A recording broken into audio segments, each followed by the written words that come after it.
Welcome back to the deep dive. Last time we really zeroed in on those cranial nerves, the 12 pairs directly off the brain. Right, straight from headquarters. Exactly.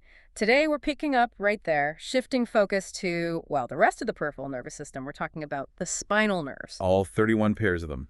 And our mission today is really to unpack these connections, how the spinal cord talks to the rest of the body. Yeah, and we're using Mr. Hostler's lecture notes as our guide here. They're for nursing students, based on Chapter 11 of Hurley-He's The Human Body in Health and Illness. Great notes. And why should you care about this stuff? Well, understanding these nerves, how they wire things up, it gives you a map. A really useful map for figuring out sensation, movement, and even diagnosing injuries. It shows how anatomy connects to patient assessment. Okay, let's get into the basics then. The numbers. You said 31 pairs. Precisely 31 pairs. Right. And they don't just, pop out anywhere. They exit the spinal cord through specific openings between the vertebrae. Right, the intervertebral foramina, like little tunnels in the bone. Exactly. Tunnels for the wiring. And they're organized neatly by region, matching the spine. So 8 cervical, C1 to C8. Yep. Then 12 thoracic, T1 to T12. 5 lumbar, L1 to L5. 5 sacral, S1 to S5. And that single little conjugal pair at the very end. That's the full set. Now, here's the part that Mr. Hostler really emphasizes, and it's, well, pretty fundamental. Every single one of these spinal nerves is mixed. Ah, yes. Mixed. That's key. It means each nerve isn't just doing one job. Right. It carries both sensory info towards the spinal cord. Those are the afferent fibers, bringing signals in, like feeling touch or temperature. And it also carries motor commands away from the cord to muscles and glands. The efferent fibers sending signals out, telling muscles to contract, for example. So one nerve pathway, it can tell my finger to point and feel if it's touching something hot all at once. Basically, yes. Those fibers run together in the same bundle. Okay, so thinking clinically then, if one of those spinal nerves gets damaged, does that mean you could lose both feeling and movement in the area it goes to?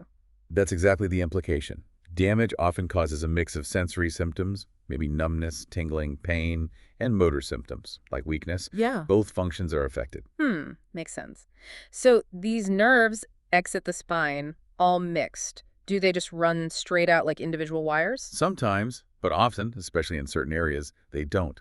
Soon after leaving the spine, many nerves actually join up, interweave, and mix their fibers together. They form networks. Exactly. Complex networks called plexuses. Think of them like major electrical junction boxes. Okay, junction boxes. And what's the point of that? Why tangle them all up? Well, it's actually quite clever. It provides a sort of safety net. Redundancy. A safety net. How? Because fibers from multiple spinal nerve levels contribute to the nerves coming out of the plexus. So if one spinal nerve root feeding into the plexus is damaged, other nerves contributing fibers to that same final destination might still be okay. So function isn't completely lost. It offers some backup. That's fascinating. Nature's backup plan. And the notes mention 4 main ones. Yeah, 4 big ones to know. The cervical plexus up in the neck, that's super important because it contains the phrenic nerve.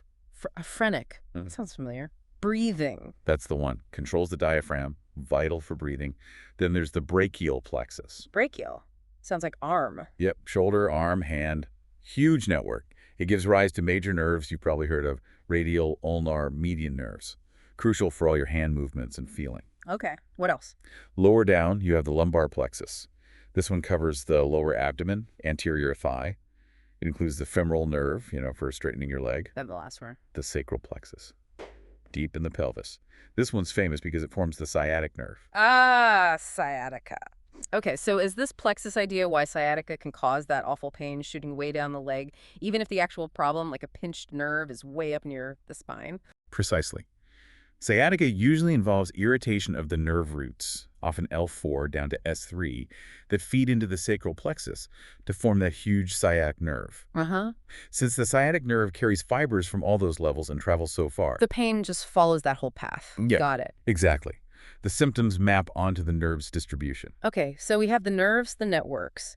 But how do we map where each spinal nerve actually provides sensation on the skin? This is where dermatomes come in, right? Perfect transition. Yes, dermatomes. A dermatome is a specific patch of skin that gets its sensory nerve supply mainly from one single spinal nerve root. One nerve, one patch of skin, roughly. Pretty much. There's a bit of overlap, but largely yes. And these maps are incredibly useful in a clinical setting So why should you, listening, care about these skin maps? because they're diagnostic tools. If someone comes in saying, I have numbness right here, or tingling or pain in a specific pattern, You look at the dermatome map. and it helps you pinpoint which spinal nerve level might be the source of the problem. Nurses use light touch or pinprick tests within these dermatomes to check nerve function. Mr. Hostler's notes give examples, right? Like C6. Yeah, C6 issues often show up as sensory changes in the thumb and maybe the side of the forearm, or S1 problems. S1, that's low down foot. Usually the lateral side, the outside edge of the foot, and maybe up the calf a bit.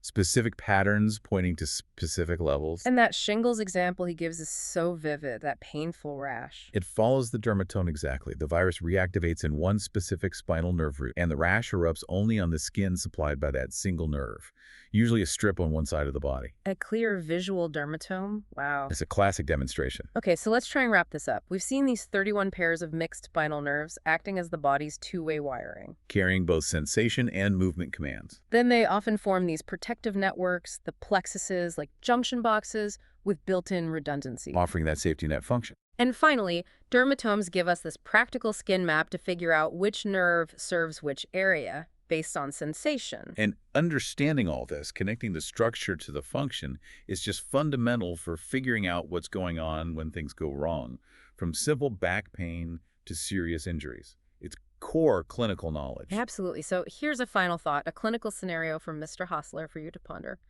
Imagine someone tells you they have numbness, specifically on the outside edge, the lateral side of their foot and calf. Okay, lateral foot and calf. Based on our discussion today, which spinal nerve level would you immediately suspect might be involved? Think about that dermatome map we just discussed. And thinking about those networks, what's the big nerve coming from one of those plexuses that travels down that part of the leg carrying those sensory signals? How do the dermatome and the major peripheral nerve connect? Putting the pieces together. Something to chew on. Great stuff. Join us next time for another deep dive making complex topics clear.